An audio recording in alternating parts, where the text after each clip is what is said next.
सुप्रभात बच्चों, मैं Pramod Yadav national inter college Bhogaon Hindi प्रवक्ता। बच्चों, आज हिंदी विषय पढ़ाने के लिए कक्षा 11 मैं हिंदी विषय पढ़ाने के लिए उपस्थित हूँ। इससे पूर्व वीडियो में मैंने बताया था कि हिंदी शब्द कैसे बना, हिंदी के कितने रूप हैं, उन रूपों में बताया था गद्य और पद्य।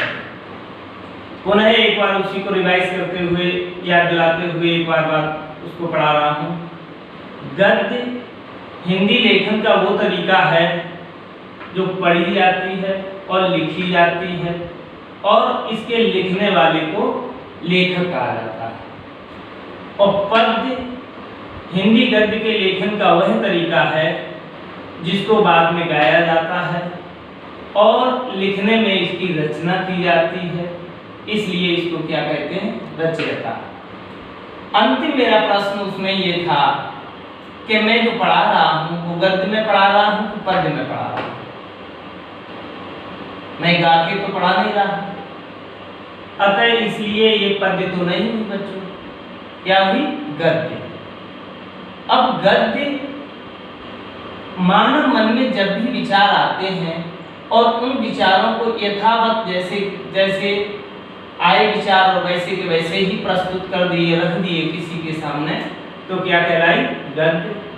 और उन आए विचारों को यति गति लय तुक को ध्यान में रख कर के अगर उसकी रचना कर दी तो क्या कहलाती है, पद्य।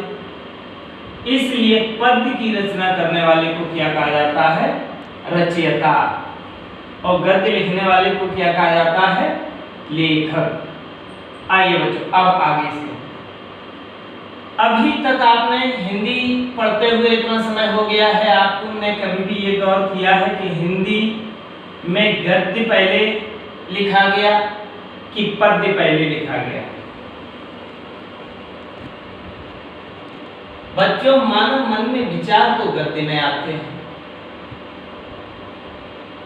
और उन विचारों को जब एक सिस्टम से सेट कर दिया जाता है, जब रचना कर दी जाती है तो पद्य बनती है। परंतु गद्य पहले नहीं लिखा गया। गद्य और पद्य के लिखने में लगभग 1000 वर्ष का अंतर रहा। 1000 वर्ष पहले लिखा गया पद्य। पद्य पहले क्यों लिखा गया? जैसे विचार आए थे वैसे ही विचार अगर लिख दिए गए होते तो गद्य लिखी जाती, लेकिन गद्य का लेखन कार्य पहले नहीं हुआ, पद्य का पहले हुआ। इसके पीछे कारण ये रहा बच्चों कि प्रत्येक मानव मन की ये विशेषता होती है कि उसे संगीत बहुत प्रिय होता है और संगीत में कोई व्यक्ति जब गा करके सुनाता है तो सुनने वाले लोग बहुत होते हैं और वो विचार बहुत लोगों के पास